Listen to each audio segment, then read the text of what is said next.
విధ్వంసకర బ్యాటింగ్తో చెలరేగిపోయాడు. అతని అద్భుత innings highlights ఇవే. అభిషేక్ శర్మ స్కోరు: మొత్తం పరుగులు 135 అజేయంగా. బంతులు 68, ఫోర్లు 10, సిక్సర్లు 10. Strike rate 198.53. ముఖ్య విశేషాలు: 1. Season best. ఈ 135 పరుగుల స్కోరు ప్రస్తుత ఐపీఎల్ 2026 సీజన్లో ఒక బ్యాటర్ చేసిన అత్యధిక వ్యక్తిగత స్కోరు. 2. అజేయ పోరాటం.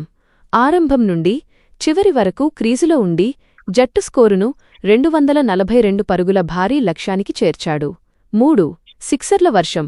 తన ఇన్నింగ్స్లో ఏకంగా 10 సిక్సర్లు బాది ఉప్పల్ స్టేడియంను హోరెత్తించాడు. 4. Player of the match.